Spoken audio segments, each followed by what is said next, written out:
Bonjour et bienvenue sur la mécanique universelle. Alors aujourd'hui nous sommes voilà, un peu de lumière. Voilà. Nous sommes le 20, le 19 septembre 2018. Et je continue ma lecture du Socrate, écrit par Claudius Pia au début du siècle, un philosophe chrétien. Et donc dans les chapitres précédents, il était question juste des sophistes et de leur influence néfaste d'une certaine façon. Donc on était arrivé à la conclusion que c'était pas, pour moi, ils n'étaient pas forcément néfastes, mais c'est vrai qu'ils n'ont pas été choisis par la société. Leur pensée n'a pas, enfin, au moins leur pensée vis-à-vis de la morale n'a pas été choisie par l'humanité, mais ça a été celle de Socrate. Donc je continue ma lecture. Les prêtres, à la tête desquels se trouvait Diopite, s'alarmèrent d'un tel état de choses. Alors je lis juste un petit peu avant. Il devint donc l'influence personnelle Diagoras vint à Athènes. Or, bien qu'il eût été auparavant un chantre religieux, la puissance du doute le saisit, subissant à ce qu'on rapporte l'influence personnelle de Démocrite. Il devint un hardi libre penseur, persifla les dieux qu'il avait autrefois glorifiés, et jeta au feu un Héraclès en bois pour lui voir consommer son 13e travail d'Hercule. Les prêtres, à la tête desquels se trouvait Diopite, s'alarmèrent d'un tel état de choses, et le reconnurent aux tribunaux de la ville. Ils recoururent aux tribunaux de la ville pour se défendre contre les excès toujours croissants du libre examen. Anaxagore fut accusé de s'en prendre aux dieux de l'État et contraint, malgré la haute protection de Périclès, de s'enfuir à Lampsaque. De plus, quiconque avait eu des relations avec lui devint, comme l'historien Thucydide, suspect de libre pensée. On proscrivit Diagoras comme profanateur des mystères. Protagoras eut aussi son procès de religion, et la poursuite judiciaire s'étendit à ses écrits. Alors, tous ces philosophes sophistes gagnaient leur vie. On pourrait faire un parallèle quand on touche les hautes sphères, peut-être ça peut être une explication, comme Bernard Tapie quand il monte dans sa progression de pouvoir, et il finit par s'immiscer à la politique, par gêner en fait la classe dirigeante qui finit par le sanctionner et par l'écarter. Donc, et ça c'est typiquement primate, c'est des conduites de base de la nature. Tant que ça ne dérange pas le dominant, il laisse les prétendants un peu faire leur cinéma, et dès que ça peut mettre en péril leur pouvoir, alors là ils interviennent, et ils peuvent intervenir brutalement, les dominants actuels, politiques ou autres, ou extrêmement violemment et même criminellement, faut le dire.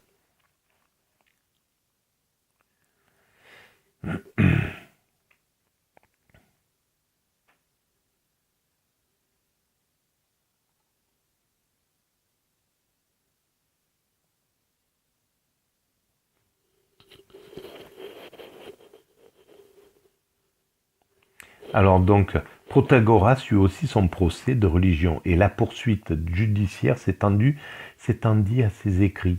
Tous les exemplaires vendus durent être livrés à l'autorité. L'accusation d'athéisme devint à la mode et pesa comme une menace sur tous ceux qui se permettaient d'ergoter à propos des choses divines. C'est peut-être pour ça qu'on ne trouve plus d'écrits de Protagoras et de ces philosophes. Donc là, c'est quand même extrêmement critiquable. Voilà, on peut s'opposer à un système tout en gardant le travail qui a été pour les générations futures.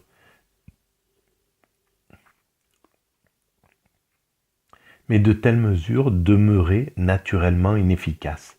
Ce qu'il fallait pour arrêter le libertinage des esprits et la décadence des mœurs, ce n'étaient ni les exécutions, ni des autodafés.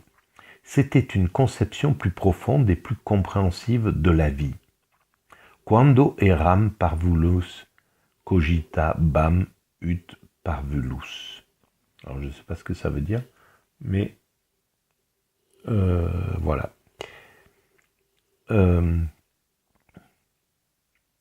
Donc il fallait changer la conscience d'une certaine façon.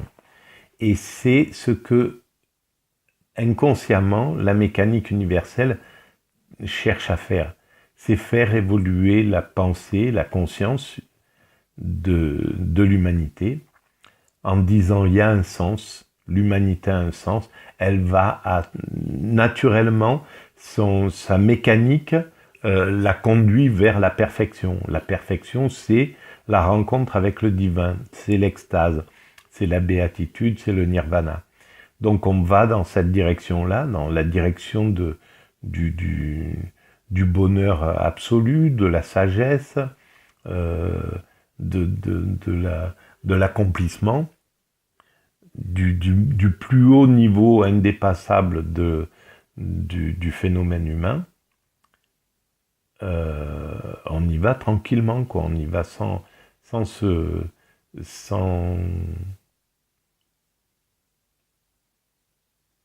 de façon limpide.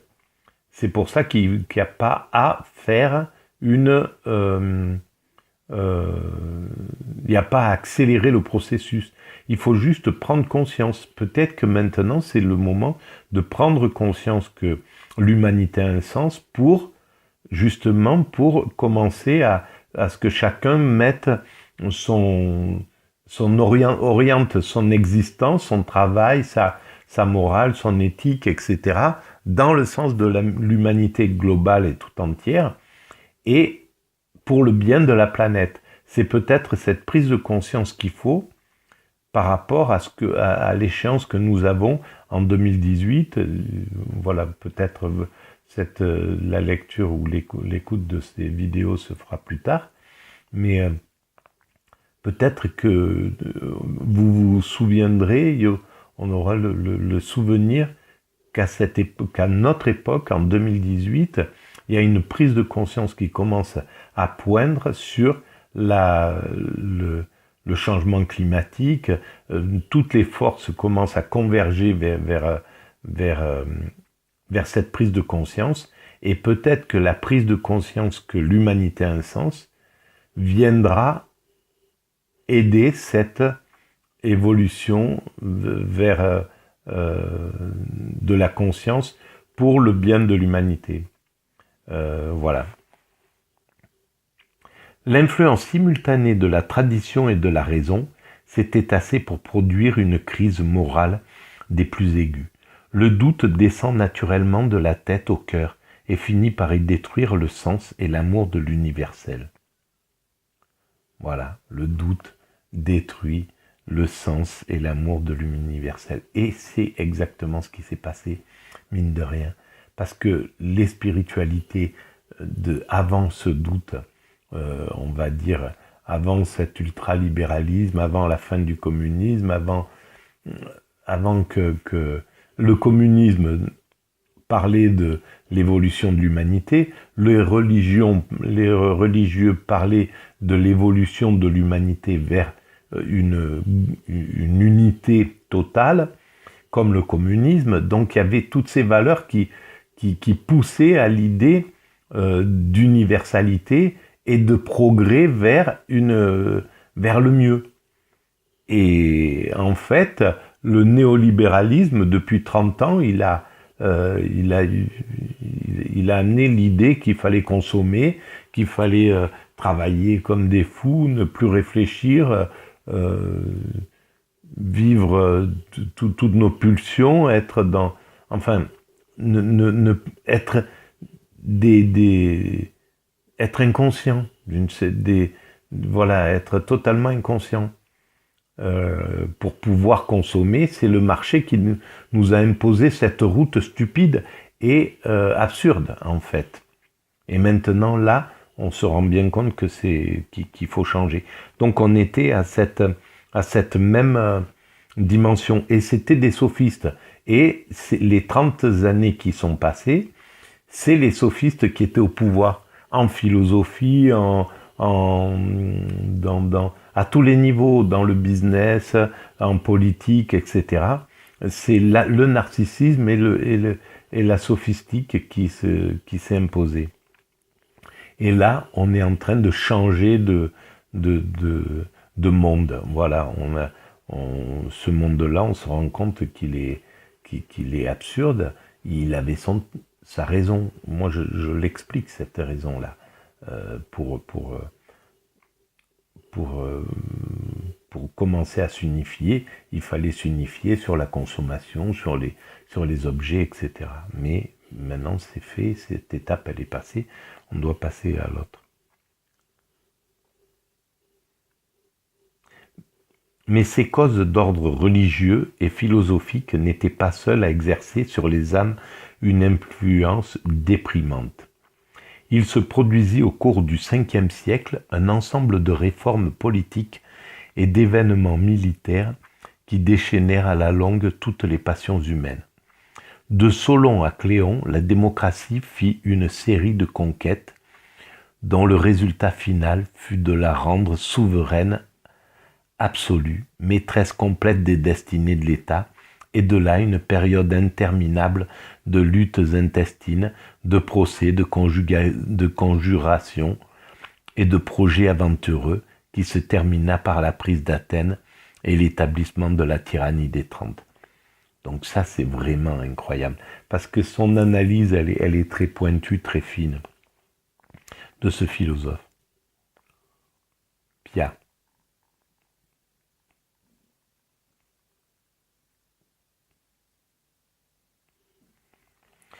Donc c'est une conjuration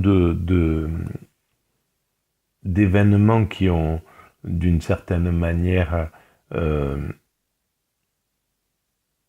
conduit à cette perte de repères.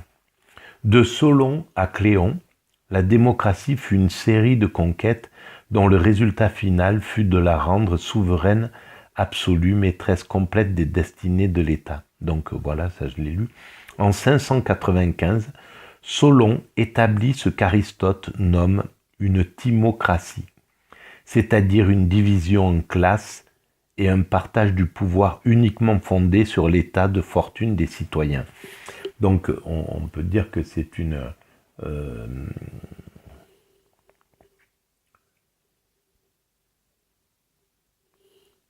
là, ils en parlent comme une timocratie.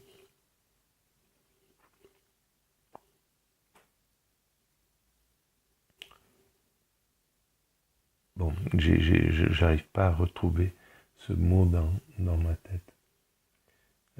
C'est la direction par les plus riches. C'est ce qui se passe en ce moment, quoi. La population de l'Attique fut départie en 4 classes. Celle des pentacociomédimes, ou de citoyens possédant un revenu de 500 médimnes, au moins de blé, de vin ou d'huile, celle des chevaliers ayant au moins les 3/5 de cette fortune, celle des eugites, dont le sang minimum s'élevait à la moitié, ou peut-être aux 2/3 de celui des chevaliers, enfin la classe des têtes, ou prolétaires, comme nous le dirions aujourd'hui, aujourd'hui. De ces 4 classes, les 3 premières purent fournir des candidats aux diverses magistratures, tandis que les archontes n'étaient pris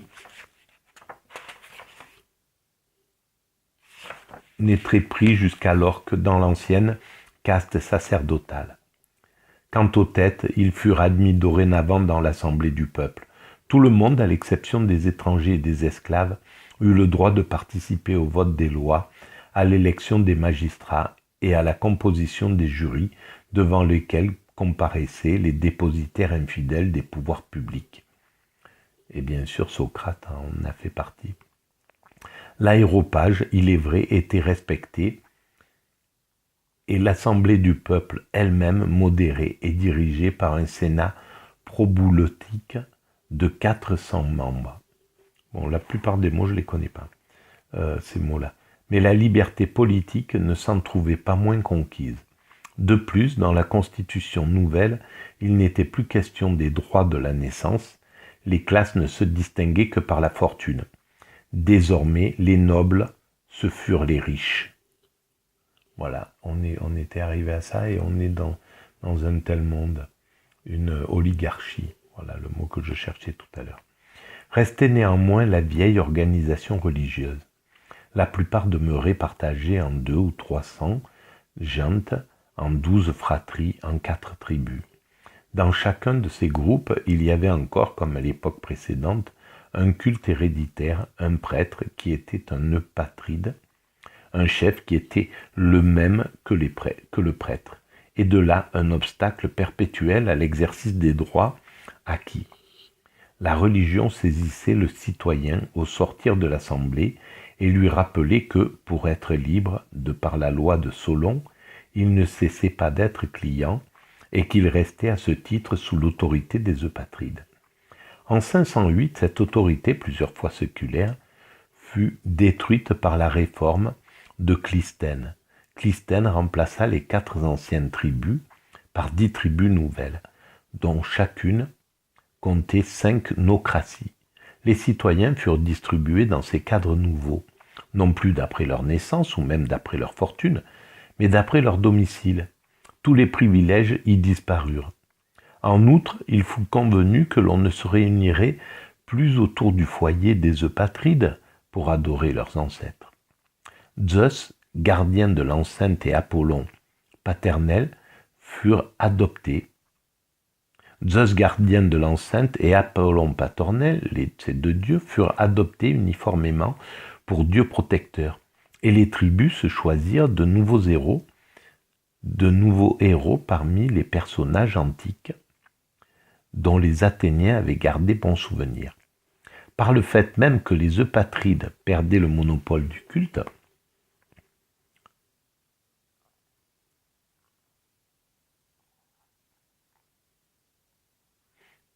il n'y avait plus de raison pour que le sacerdoce restât héréditaire, et la dignité de prêtre devint annuelle. C'était mieux, chacun put l'exercer à son tour. Enfin, les citoyens qui ne faisaient point partie des gentes furent classés comme les autres, et grand fut le nombre de ceux qui purent enfin se réjouir de n'être plus des hommes sans Dieu ni foyer. Donc c'était une évolution. On voit que ce siècle a été un siècle de grands bouleversements et de progrès incroyables, et de régression, etc. Mais enfin, il y avait une créativité énorme. Ainsi disparurent, et pour toujours, les prérogatives de la naissance. Ainsi tombèrent les entraves que les traditions religieuses mettaient à l'exercice de la liberté politique. La cause de la démocratie fit un pas de plus sous la présidence d'Aristide.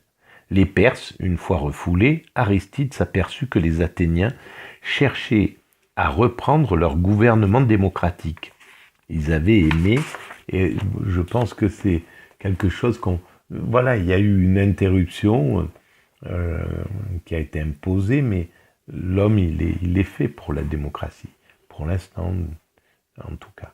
D'ailleurs, qu'un peuple si vaillant était digne de s'administrer lui-même, et que l'on ne pourrait pas facilement le contenir, vu qu'il était puissant par ses armes et exalté par ses victoires.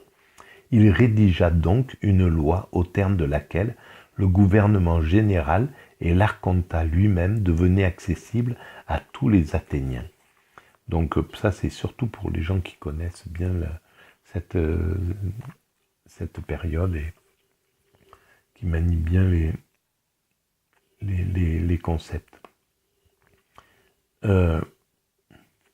Et les têtes, donc les prolétaires, à partir de ce jour-là, ne furent plus des citoyens d'ordre inférieur, ils devinrent, comme ceux des 3 premières classes, éligibles aux plus hautes dignités. L'égalité pour tous s'ajoutait à la liberté. Là, il y a eu un pas, mais de géant, quoi. Dans ce siècle, et c'est pas pour rien que il est arrivé c'est en somme, quand on étend un peu le temps, c'est en somme le XXe siècle a été comme ça, et peut-être une partie du XXIe, mais enfin c'est surtout le XXe siècle, ça a été une explosion avec l'arrivée de l'Amérique et les gens qui partaient là-bas, etc. L'arrivée d'une nouvelle autre pensée, le communisme, enfin, même si ça a été un échec, mais il a mené des valeurs, des idées incroyables. Donc il y avait vraiment le XXe siècle a été incroyable au niveau de sa performance. Toutefois, les novateurs n'étaient pas encore satisfaits. L'aéropage leur apparaissait comme une dernière citadelle des vieux préjugés, et leur désir d'être était d'enlever à ce corps les attributions politiques dont ils se trouvaient investis de temps immémorial. Ils finirent par y arriver, grâce aux manœuvres d'Épialte et à la protection de Périclès qui, lui aussi, voyait dans le Sénat d'en haut un centre d'influence dangereux pour la démocratie. Un beau jour, et c'est marrant parce que il y en a qui... Voilà, actuellement, là, il y a l'affaire Benalla avec un type qui dit que le Sénat, parce qu'il a eu la prérogative de le juger, donc ils remettent en cause son existence. C'est assez curieux. Bon voilà, je connais pas mais voilà, un beau jour, on vota dans l'Assemblée du peuple que l'aéropage n'aurait plus à s'occuper ni de finances, ni d'administration, ni d'élection. Alors, il suffit qu'un pouvoir prenne le pouvoir actuellement, hein, c'est-à-dire que, par exemple, qu'il y ait une convergence des pensées de gauche pour pouvoir voter toutes les lois qui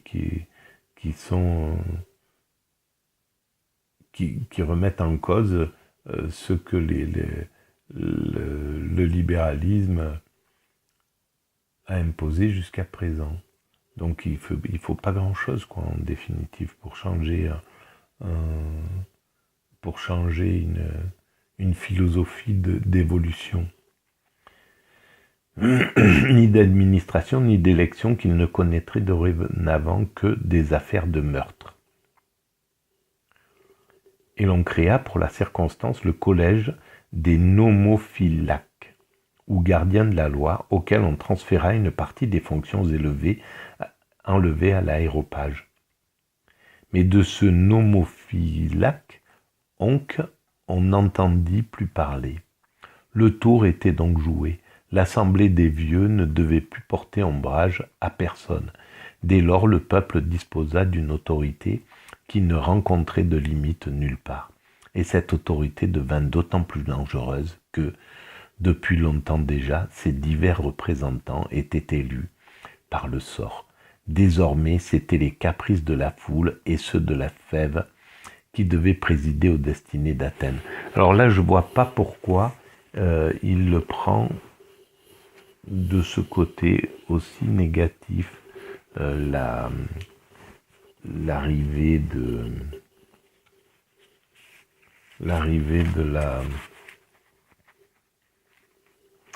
la démocratie et du pouvoir au peuple. Alors, le pouvoir au peuple, le peuple, il peut pas. Ça serait, c'est une catastrophe quand le peuple est au pouvoir, et c'est une catastrophe quand des tribuns issus du peuple prennent le pouvoir. Et on le voit encore avec le Venezuela actuellement. C'est vraiment incroyable il n'y a pas moyen de trouver un pays où des gens qui ne seraient pas issus de l'élite gouvernent et parviennent à... Alors, c'est compliqué parce que est-ce que les bâtons qu'on met dans les roues de ces dirigeants populistes, comme Hugo Chavez, les États-Unis, tout le système a tout fait pour le faire tomber, ou même de Poutine, etc. Les leaders naturels, c'est-à-dire les dominants de l'élite qui se transmet de génération en génération, ne veulent pas l'émergence du pouvoir donné au peuple, parce que ça fait vaciller ce qu'ils imposent à la population, parce que voilà, si par exemple tout le côté social qu'a amené le communisme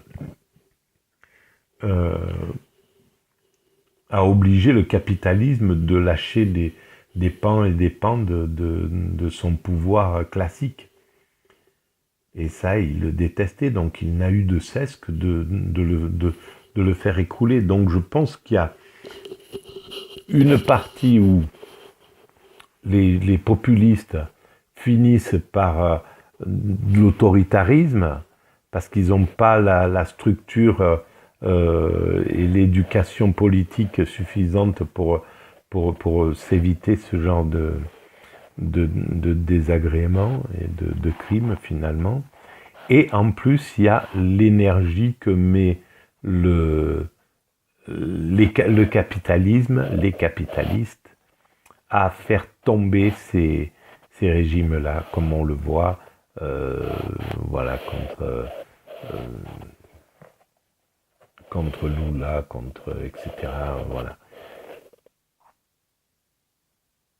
Donc il y a quand même quelque chose à méditer. Mais je pense que le monde est bien fait, c'est-à-dire que l'élite, elle est faite pour se hisser au pouvoir et pour appliquer les valeurs du peuple. Par contre, voilà, là où c'est très difficile pour l'élite, c'est de gagner le pouvoir. Quand la droite monte au pouvoir, après de devenir assez démocratique pour obéir au peuple, quoi, pour devenir vraiment démocratique. Là, ils finissent par prendre le pouvoir, ils donnent des miettes au peuple, ils donnent un peu ce qu'ils veulent, mais surtout, ils sont là pour se gaver, quoi. Voilà, faut le dire. Et voilà. Eh ben, on reprendra un peu plus tard. Merci, au revoir.